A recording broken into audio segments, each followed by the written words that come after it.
BJP को शायद 74 मिली थी या 73, एक सीट का फर्क था। इस बार बीजेपी 44 पर है सिर्फ और जेडीयू 40 पर। पिछली बार जेडीयू ने 43 जीती थी, उससे भी 3 सीटें कम।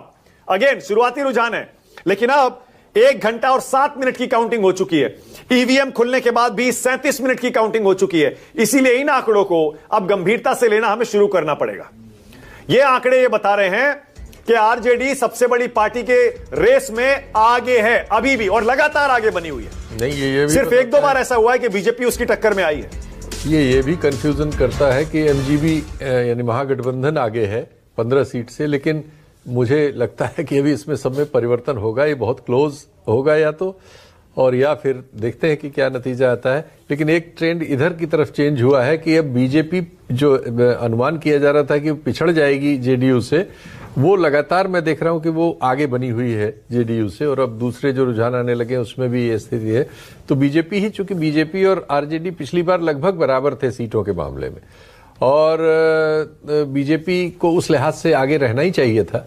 लेकिन सर्वेक्षणों में जो एग्जिट पोल के आए थे उसमें उल्टा कई जगह दिखाया हुआ था, एक आध जगह उसको आगे रखा गया था। बिल्कुल। अब जरा फिर से देखिए, जरा 96 और 90 था, अब ये 101 हो गया। बताते बताते आंकड़े चेंज हो रहे हैं। देखिए किस रफ्तार से हमारे पास ये अपडेट्स आ रही है। 101 एनडीए, महागठबंधन 96। अभी दोनों 100 के आसपास आकर दोनों एक दूसरे से उलझे हुए हैं। उलट गया, जेडीयू आगे हो गया। अब यहां देखिए जरा, ये जेडीयू और बीजेपी की रेस भी क्या जबरदस्त चल रही है। महागठबंधन में कोई रेस नहीं है बड़ी पार्टी की, वहां पर आरजेडी के सामने कोई नहीं है। कांग्रेस का स्ट्राइक रेट काफी खराब है, आरजेडी अच्छा कर रही है।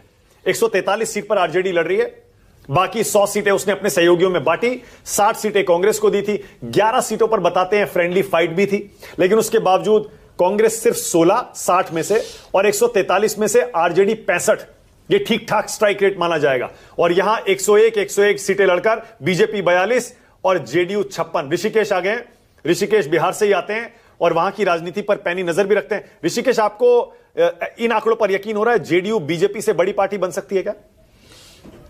बिल्कुल मानक जी, जिस तरीके का नीतीश कुमार का वोट बैंक पिछले चुनाव के मुकाबले इस बार इंटैक्ट रहा, और उसमें वजह यह थी कि चिराग पासवान पिछली बार अकेले चुनाव लड़े थे और तकरीबन 22 सीटों पर नुकसान दिया था उन्होंने। जनता दल यूनाइटेड के सिटिंग विधायक के खिलाफ एक माहौल बना था। पूरे बिहार में 2020 के विधानसभा चुनाव में जनता दल यूनाइटेड या नीतीश कुमार के खिलाफ एक एंटी फॉरवर्ड माहौल बना था, जिसके सबसे बड़ा अगुआ चिराग पासवान थे। और चिराग पासवान ने जो 136 या 37 सीटों पर जो चुनाव लड़वाया था, और उसमें से 25 या 28 ऐसी सीटें थी जहां पे उनके पार्टी को इतना वोट आए जिससे कि कम से कम 22 सिटिंग जनता दल यूनाइटेड के विधायक हार गए थे। इस बार चिराग पासवान साथ हैं, जनता दल यूनाइटेड को इसका फायदा